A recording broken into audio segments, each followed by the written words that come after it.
Paul, thanks for being with us. One of the most common questions I have with young men, students, anybody in general, is on how they can fight sexual temptation. What would be your biblical input on how we can fight temptation that seems to wage war against us? Well, fighting is correct terminology, but we really need to understand it biblically. Paul tells Timothy in 2 Timothy 2, now flee youthful lust. So I'm not going out looking for a fight. Following what we see throughout the book of Proverbs, I am going to fear sin. In Genesis, sin is waiting at the door. Its desire is to have you. I'm going to fear sin.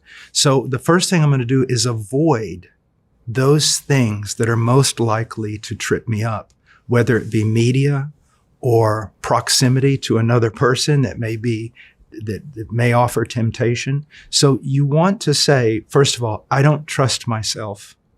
And so I'm not going to put myself in situations that make me more vulnerable. So that's the first thing, flee youthful lust.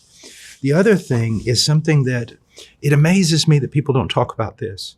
You know, James chapter 1 is the big book on temptation, or the big chapter on temptation. But right after he talks about temptation, people think that automatically he changes to another subject because he says, every good thing given and every perfect gift is from above, coming down from the Father of lights. And I don't separate that from temptation. Why? Because I believe that the greatest motivation for avoiding temptation and fighting temptation is this. Everything that the world, everything that the devil can offer me is a counterfeit that eventually will become like gravel in my gut. A young man, let's say, he desires a relationship with a young woman. He desires intimacy. That's normal. That's biblical. But he's tempted to go about it the wrong way. What he needs to realize is, hold it. If I go about it this way, it will not turn out to be a good and perfect gift. Also, I need to look back at all the kindnesses of God and also my faith in what God is going to provide. I can take the counterfeit now, or I can wait for the better, which God offers. And that's a tremendous motivation that is oftentimes overlooked. So we need to flee those things and those circumstances that put us in almost a you can't do anything but fail situation. Get away from that. But also look at the goodness of God. Realize that in his sovereignty and his omniscience, he knows that many of our desires that can be perverted are actual in themselves good desires, and he has a plan for them. Can you talk just briefly on the extent of what Paul is including when he says make no provision for the flesh? You said media, other things that might cause us to be tempted. Right. Talk about the radical nature of no provision. Right.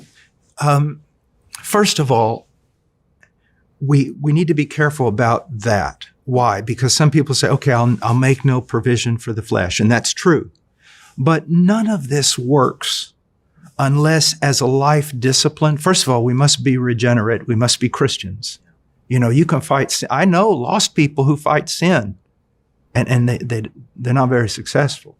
Secondly, even as a Christian, the foundational thing is renewing my mind in the Word of God, that I might know what the will of God is, Romans 12, 1 and 2.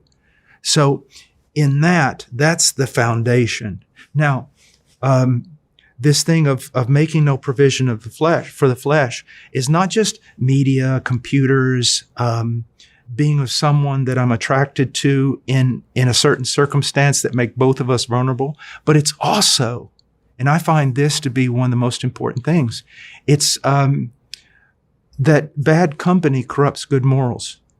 When I was in college, people said, you know, that I grew really fast. And there was a reason for it. It wasn't that I was special. God surrounded me with other college students that were godly. I was in a church where righteousness was preached. And so a lot of times you're making a provision for the flesh by hanging out with people that really do not take sin very seriously, especially immorality. I am a one of the things I always go to is that Christianity is not a lone wolf religion. If I am surrounded by godly men or someone surrounded by godly women, a young lady, that's what we have to have. So if someone comes up to you, Paul, and says, I'm fighting my sin, I'm fleeing temptation, and I know I need to renew my mind, how can I do that? How can my mind be renewed? You know, when it talks about renewing your mind in Romans 12, it doesn't say renewing your mind with the word. I mean, that it's not in there.